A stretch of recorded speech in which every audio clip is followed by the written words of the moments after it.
کاپیسا کې تیرو 2.5 کلونو کې د برېښنا ضایعاتو مخنیوي او شبکې پراختیا کې د پام وړ پرمختګونه شوي. د هیواد نورو ولایتونو په څیر کاپیسا کې هم تیرو 2.5 کلونو کې د برېښنا ضایعاتو مخنیوي،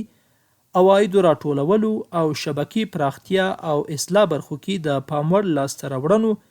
د برېښنا خدمات پیاوړي او ډاډمن کړي دي. د کاپیسا برېښنا رئیس انجینیر احمد فرید ثاقب د افغانستان برېښنا شرکت نشراتو څانګې سره ځانګړي مرکې کې وویل چې د زیانمنې شوې شبکې اصلاح، د اضافه باره ترانسفرمرونو بدلون او شپنیو څارنو له لارې تخنیکي او تجارتي ضایعات راکم کړي دي او د ناقانونه برېښنا کارونې مخنیوي سربیره یې له پخوانیو زورواکو د پورونو ترلاسه کولو سره د عوایدو کچه تر 80% لوړه کړې ده. هغه اضافه باري ترانسفرمر هم تبدیل کړي، تر دې حده ورسېدلو چې د تخنیکي ضایعات هم د شبکې په اصلاح باندې تنظیم کړه او تجارتي ضایعات چې کوم زورواکو مې اشاره وکړه چې هغوی ترې استفاده کوله. موږ د شپې لخوا ټیمونه لرو چې دغه کوم کسان چې د برېښنا سرقت کوي او هغوی هم ونیول او قانون او محکمې ته وسپارل. ښاغلی ثاقب کاپیسا کې د نیمګړو پروژو بشپړونې کې د ځایي اوسیدونکو تر 10% ونډې اخیستو یادونه هم کوي او وایي چې له دې لارې یې 11 نیمګړې پروژې بشپړې کړي او له 4,000 زیات نوي پیرودونکي د برېښنا له نعمت څخه برخمن شوي دي.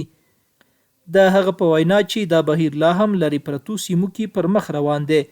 او د نورو خلکو لیوالتیا هم زیاته شوې ده. کومې نیمګړې پروژې پاتې وي، یعنې 20%، 25%، 10% نیمګړې وي، چې دغه نیمګړتیاوې د ملت او د خلکو په واسطه باندې همکاري موږ سره وکړه او بشپړ شي چې تاسو ته ما یادوري وکړه 11 پای ترانسفرمر چې تقریبا 4.5 کورنۍ فعلا د هغې کې برېښنا لري او د هغې نه مستفید کېږي، دا بشپړ شلي او نورې را روانې هم موږ سره خلک همکار دي. د کاپیسا برېښنا رئیس په وینا د لرې پرتو سیمو اوسیدونکو ته د برېښنا شبکې غځونې لړ د کاپیسا، الاسای او کوهبند ولسوالۍ لپاره هم لومړنۍ چارې بشپړې شوي چې د دې پراختیایي پروژو بشپړتیا سره به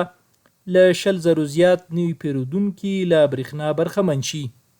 د کاپیسا برېښنا مسؤلینو په وینا چې د برېښنا پراختیایي پروژو پیل او بشپړتیا لپاره د سیمو اوسیدونکي له 40 تر 50% ونډه اخیستو ته هم چمتو شوي دي چې په وینا یې دا پر نظام د خلکو باور لوړېدو څرګندویي کوي.